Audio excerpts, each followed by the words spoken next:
여러분, 살다 보면 진짜 앞이 하나도 안 보이는 캄캄한 광야에 툭 떨어지는 순간들 다들 한 번쯤 겪어보셨죠? 대체 어디서 이 막막함을 달래고 흔들림 없는 평안을 찾을 수 있을까요? 자, 오늘 우리가 깊게 파헤쳐볼 핵심 주제가 바로 이겁니다. 우리의 목자 되시는 하나님. 이 복잡하고 정신없이 돌아가는 현대사회에서 아주 오래된 이 지혜가 우리 삶에 얼마나 엄청난 위로와 뚜렷한 방향을 잡아주는지 지금부터 함께 알아보겠습니다. 바로 시작해볼까요? 자, 그럼 이 이야기부터 먼저 해보죠. 시편 23편. 여호와는 나의 목자시니 내게 부족함이 없으리로다. 와, 이건 뭐 전 세계에서 가장 유명한 성경 구절 중 하나라고 해도 과언이 아니죠. 그런데 여러분, 이게 그냥 듣기 좋은 시적인 표현이 아닙니다. 절대적인 안전, 그리고 궁극적인 평안을 약속하는 엄청난 선언이거든요. 양과 목자라는 이 기막힌 비유가 오늘 우리가 나눌 이야기에 아주 튼튼한 기초가 되어줄 겁니다. 오늘 살펴볼 전체적인 흐름을 짧게 짚고 넘어가 볼까요? 첫 번째로 선한 목자가 대체 무슨 의미인지 살펴보고 이어서 두려움을 넘어선 평안, 광야의 진짜 의미, 그리고 절망에서 찾는 새로운 길을 지나 마지막으로 우리를 생명으로 인도하시는 이야기까지 이렇게 쫙 한번 따라가 보겠습니다. 네, 첫 번째 파트입니다. 선한 목자. 우리가 보통 하나님을 선한 목자라고 부르잖아요. 근데 이게 그냥 막연하게 참 좋으신 분이다, 이런 뜻이 절대 아닙니다. 아주 구체적이고 실제적인 세 가지 역할을 뜻하거든요. 자, 목자는 딱 이 세 가지 역할을 합니다. 첫째, 보호자입니다. 사나운 맹수나 위험으로부터 양을 완벽하게 지켜내는 절대적인 방패죠. 둘째는 인도자예요. 한 치 앞도 못 보고 길을 잃기 십상인 우리 인생을 한 걸음 한 걸음 가장 바른 길로 이끌어줍니다. 그리고 셋째, 공급자입니다. 먹을 거, 입을 거, 우리가 살아가는 데 필요한 모든 것을 채워주시는 분이죠. 생각해보세요. 이 세 가지가 완벽하게 다 채워지면 양에게 대체 무슨 일이 일어날까요? 바로 완전한 만족입니다. 내게 부족함이 없다. 여러분, 이 말이 내 통장에 잔고가 막 넘쳐나고 몸이 언제나 100% 건강해서 나오는 말이 아니라는 거 다들 아시죠? 살다 보면 돈이 좀 쪼들릴 때도 있고 건강이 무너질 때도 있잖아요. 하지만 내 곁에 목자가 딱 버티고 계시다는 그 사실 하나만으로 내 삶의 가장 근본적인 밑바닥이 든든하게 채워진다는 뜻입니다. 옛날 이스라엘 백성들이 그 메마르고 척박한 광야에서도 매일같이 만나와 메추라기를 공급받았던 것처럼 말이죠. 그럼 이제 두 번째 파트로 넘어가 보겠습니다. 두려움을 넘어선 평안.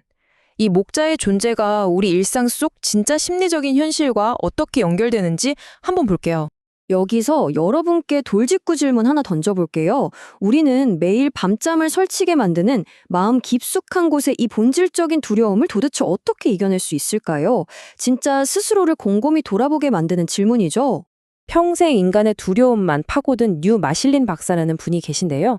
이분 말로는 인간이 태어날 때부터 딱 이 세 가지 두려움을 갖고 태어난다고 해요. 첫 번째는 떨어지는 두려움. 직장에서 잘리거나 가난해질까 봐 걱정하는 거죠. 두 번째는 큰 소리에 대한 두려움. 남들이 날 조롱하거나 손가락질하는 걸 무서워하는 겁니다. 마지막 세 번째는 떨어져 나가는 두려움. 나이 들고 병들어서 결국 세상에서 잊혀지고 혼자 남겨질까 봐 두려워하는 마음이에요. 어떠세요? 완전 우리 얘기 같지 않나요? 이렇게 치열하고 혼란스러운 인간의 조건 속에서 도대체 평안이란 걸 어떻게 찾느냐는 거죠. 이 지점에서 양의 특성이 우리의 진짜 모습을 기가 막히게 잘 보여줍니다. 여러분, 양이 시력이 엄청 나쁘대요. 지독한 근시라서 바로 앞밖에 못 보는 데다가 겁은 또 얼마나 많은지 주위 환경이 조금만 불안해도 절대 딴에 눕질 않습니다. 그런 양이 그 넓고 푸른 풀밭에 벌러덩 누워서 세상 편하게 쉴 수 있는 유일한 이유? 딱 하나입니다.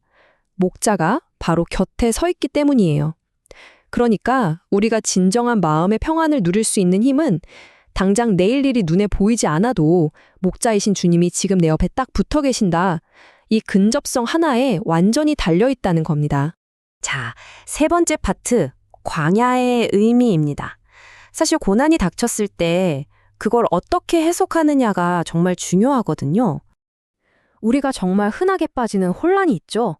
아니, 목자씨라면서 그럼 당연히 꽃길로만 편안하고 쉬운 길로만 데려가셔야 하는 거 아냐? 다들 이런 생각 해보셨죠?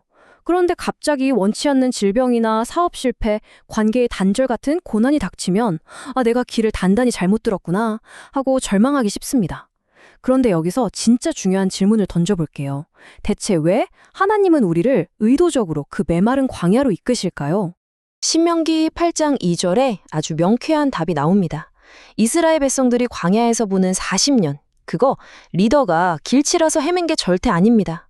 철저하게 의도된 과정이었어요.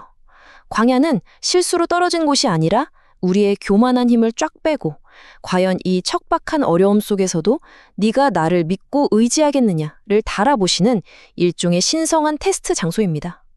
고난 속에서 주님만 온전히 의지하는 태도를 기르는 영적 근육을 아주 단단하게 키우는 필수 코스인 거죠. 이어지는 네 번째 파트, 절망에서 찾는 새로운 길입니다. 고난이 어떻게 상상도 못할 반전 드라마가 되는지 아주 생생한 이야기 하나 들려드릴게요. 40살이라는 나이에 진짜 갑자기 회사에서 쫓겨난 한 남자가 있었습니다. 너무 억울하고 앞길이 막막해서 죽고만 싶다던 그에게 아내가 이런 말을 했대요. 여보, 우리가 아직 딱 하나 안 해본 게 있어요. 하나님께 기도해 봅시다. 이 권면에 엎드려 기도하며 평안을 얻은 그는 대출을 받아서 작은 건축 사업을 시작합니다. 그러다 출장 중에 머물게 된 낡고 지저분한 숙소들을 보면서 깨끗하면서도 저렴한 호텔을 내가 직접 지어야겠다는 기가 막힌 아이디어를 떠올리게 되죠. 여러분, 이게 바로 오늘날 전 세계를 휩쓸고 있는 글로벌 호텔 체인 홀리데이인의 창업자 캔몬스 윌슨 회장의 극적인 시작입니다. 인생 끝났다고 생각했던 그 절망의 막다른 골목이 상상도 못할 거대한 기회의 문으로 활짝 열려버린 거예요. 대박이지 않습니까? 그러니까 여기서 제일 중요한 핵심은 이겁니다. 우리 삶에 불쑥 찾아오는 환란이나 광야는요, 내 인생 이제 끝났다고 찍는 마침표가 절대 아닙니다. 오히려 위대한 건축가이신 우리의 목자가 우리가 감히 상상조차 못했던 훨씬 크고 멋진 길로 우리 인생의 궤도를 싹 바꿔주시는 방향전환의 신호라는 거죠. 윌슨 회장의 그 엄청난 기업적 성공도 결국 절망의 제일 밑바닥에서 하나님을 찾고 온전히 의지했던 그 영적인 결단에서 시작된 거잖아요. 자, 드디어 마지막 5번째 파트, 생명으로의 인도입니다. 결국 우리가 목자의 음성을 어떻게 듣고 따라가야 하는지 마무리해보죠. 양과 목자의 관계를 자세히 보면 진짜 눈물나게 친밀합니다. 목자는 그냥 회초리 들고 양 엉덩이나 때리면서 쫓아가는 게 아니에요. 목자가 양 곁에서 나지막하게 콧노래를 부르거나 흥얼거리면 그 겁 많은 양들이 그 소리만 듣고도 우리 목자가 있구나 하고 안심하며 풀을 뜯는다고 합니다. 반대로 목자는 어떨까요? 양 목에 달린 방울소리가 조금만 요동쳐도 즉각적으로 내 양이 위험하구나 하고 미친 듯이 달려갑니다. 여러분, 이게 무슨 뜻인지 아시겠죠? 우리가 광야에서 던지는 작은 구조 요청, 아주 미세한 신음소리 하나에도 우리 하나님은 이토록 예민하고 세밀하게 귀를 기울이고 계신다는 겁니다. 자, 여기서 정말 흥미로운 부분이 바로 이건데요. 우리가 고난을 어떻게 받아들이는지 그 인간의 착각과 목자의 진실의 차이를 극명하게 보여주는 너무나도 유명한 이야기 하나가 있죠. 바로 모래 위의 발자국입니다. 어떤 사람이 인생을 쫙 돌아보니까 자기가 제일 고통스럽고 진짜 죽고 싶었던 그 순간에만 모래밭에 발자국이 딱 한 쌍뿐인 거예요. 그래서 원망했죠. 하나님, 저 제일 힘들 때 왜 저를 홀로 버려두셨어요? 그러자 주님이 아주 부드럽게 대답하십니다. 아들아, 그건 네 발자국이 아니란다. 네가 걷기조차 힘들어서 쓰러졌을 때 내가 너를 번쩍 안고 걸었던 나의 발자국이다.